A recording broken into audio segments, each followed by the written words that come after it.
Have you ever delved into the fascinating numerical patterns woven into the Qur'an? It's not just a source of spiritual guidance, but also a treasure trove of mathematical symmetry. Particularly captivating is Surat Al-Fatihah, also known as the opening, often referred to as the Seven Oft-Repeated Verses. This surah, comprised of 7 precise verses, illustrates the profound importance of the number 7 in its structure and thematic essence.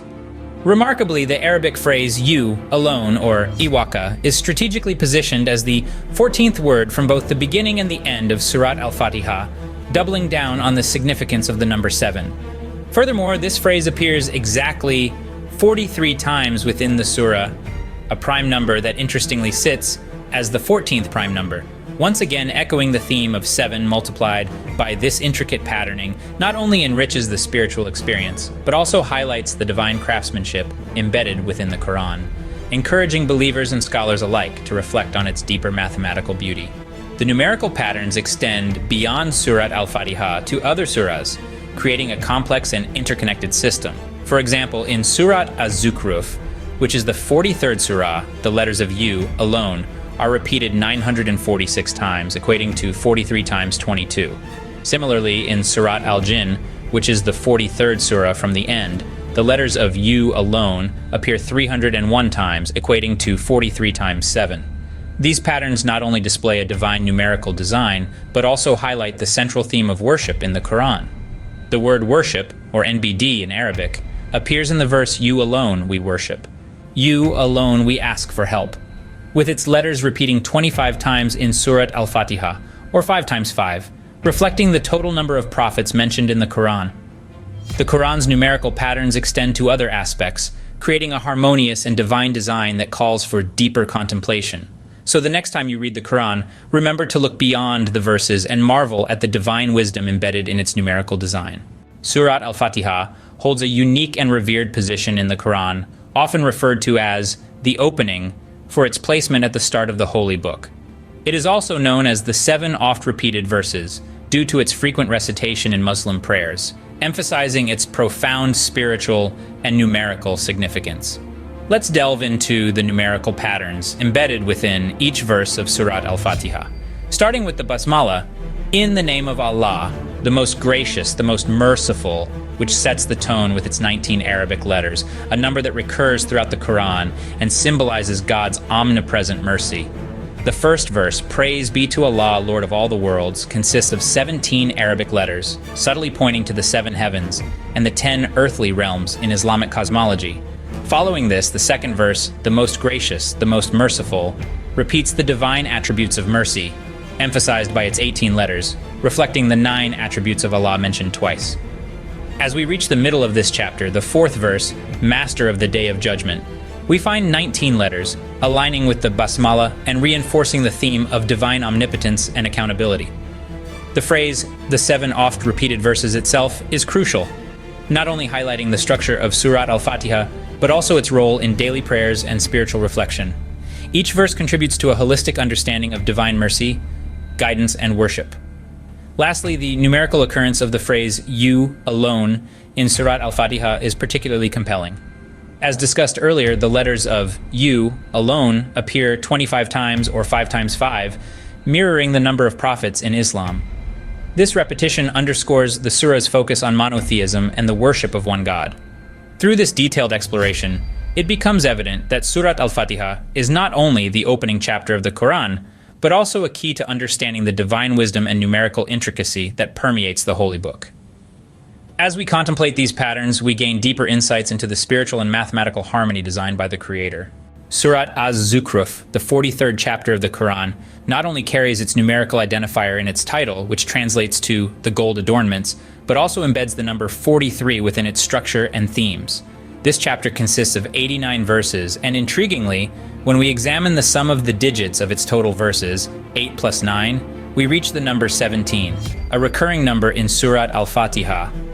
This connection subtly hints at the interwoven numerical tapestry of the Qur'an. Moving to Surat Al-Jinn, another fascinating chapter, which is the 72nd in the Qur'an. The number 72 is often associated with the unseen and the mystical, reflecting the chapter's content, which discusses the jinn. The numerical analysis of this chapter reveals that it consists of precisely 28 verses. When we break down the number 28, we get 2 plus 8, which equals 10, a foundational number in Islamic numerology, resonating with the 10 earthly realms mentioned in Surat Al-Fatihah. These numerical patterns are not mere coincidences, but are believed to represent a deeper, divine connection that threads through the entire Qur'an. By linking Surat Al-Zukhruf and Surat Al-Jinn back to Surat Al-Fatihah, we see a pattern of divine design that transcends simple textual interpretation, offering a holistic view of the Quranic structure. This intricate design invites us to ponder and reflect on the unity and complexity of the divine message encoded within the Holy Book. As we explore these connections, we gain a greater appreciation for the mathematical and spiritual symmetry that defines the Qur'an. Diving deeper into the numerical intricacies of the Qur'an, we now explore Surat Al-Baqarah and Surat Yusuf. Surat Al-Baqarah, the second chapter, is the longest in the Qur'an, comprising 286 verses. This number is particularly significant as it is an even number, symbolizing balance and harmony, which mirrors the comprehensive legal and social guidelines provided in this surah. Additionally, the chapter number itself, 2, emphasizes duality and reflection, resonating with the surah's themes of faith versus disbelief, and the seen versus the unseen. Turning our attention to Surat Yusuf, the 12th chapter, which contains 111 verses, we notice another fascinating pattern. The number 111, when broken down, symbolizes the unity of God in the midst of human trials and tribulations, as depicted in Prophet Yusuf's story. Moreover, the chapter number 12 reflects the 12 months of the year, aligning with the stories unfolding across different seasons of Yusuf's life. Now let us consider the numbers 71 and 43, Surat Nuh, which is the 71st chapter, and Surat Az-Zukhruf, the 43rd chapter. If we sum these numbers, we get 114, which is the total number of surahs in the Qur'an, suggesting a divine completeness and a symbolic closure of a celestial loop. This sum hints at the holistic structure of the Qur'an, where every part is interconnected and integral to the overall divine message. Finally, the word worship, a pivotal concept in Islam, appears in various forms throughout the Qur'an. Numerically, the letters in the Arabic word for worship, ibadah, add up to significant values that are believed to have spiritual implications. These numerical values are thought to represent the essence of servitude and devotion to God, central themes throughout the Holy Book. As we reflect on these numbers and their deep connections across different chapters, we gain a richer understanding of the Qur'an's structure as not merely a text, but a divine and intricate numerical tapestry that guides, reflects, and teaches. In this segment, we delve into the central theme of worship within the Qur'an, a concept pivotal to the understanding and practice of Islam. The Arabic word for worship, ibadah, is rich in meaning, encompassing servitude, devotion, and the rituals dedicated to God. By examining its appearances and numerical significance in the Qur'an, we uncover layers of spiritual depth and divine wisdom. First, let's explore how frequently the word worship appears in the Qur'an. Each occurrence is strategically placed, emphasizing the importance of worship as a way to connect with and acknowledge the sovereignty of the Creator. Notably in Surat Al-Fatihah, the opening chapter, which is recited in every unit of the Muslim prayer, the concept of worship is encapsulated in the verse, "You alone we worship, and you alone we ask for help." This declaration sets the foundation for the believer's relationship with God, highlighting worship as the essence of their faith and daily practice. Turning to the numerical analysis, the word ibadah comprises 4 Arabic letters that, when calculated using Abjad numerology, reveal profound insights. The total numerical value of these letters provides us with a deeper understanding of the spiritual and mystical dimensions of worship. Scholars and enthusiasts of Islamic numerology have studied these values to gain insights into the divine wisdom encoded within the language of the Qur'an. Additionally, the number 5 holds special significance in Islam, seen in the 5 pillars of Islam which outline the framework of a Muslim's life, and the 5 daily prayers that structure their day. This number symbolizes balance, stability, and divine order. Reflecting on Surat Al-Fatihah's position as the first chapter and its role in daily prayers, we see how the number 5 enhances our understanding of worship's place in a believer's life and the structure of their spiritual obligations.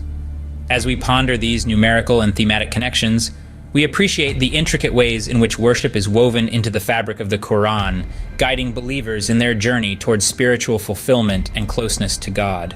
As we draw our exploration to a close, we reflect on the profound numerical intricacies uncovered throughout the Qur'an.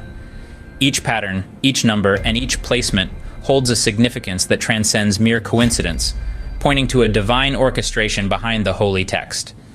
From the numerical symmetry in Surat Al-Fatihah to the complex structures found in other surahs, we've seen how deeply embedded these numerical designs are within the Qur'an. These patterns are not just a testament to the divine origin of the Qur'an, but also an invitation for us to delve deeper into its verses. They encourage believers and scholars alike to ponder and reflect on the divine wisdom that is so intricately woven into its fabric. The consistency and precision of these numerical arrangements reinforce the belief in the Qur'an's revelation from a higher, omniscient source. As we contemplate these findings, let us carry forward the spirit of inquiry and reverence. Let the numbers not just be figures, but stepping stones to greater understanding and appreciation of the divine message. May this journey through the numerical landscapes of the Qur'an inspire a deeper contemplation on its teachings and a renewed appreciation for the meticulousness and profound nature of divine revelation. In closing, whether you're a believer, a scholar, or simply a curious mind, the numerical designs within the Qur'an offer a fascinating glimpse into the bridge between divine message and human understanding. Let us continue to explore, learn, and reflect on this majestic book, appreciating the endless depths of wisdom it has to offer.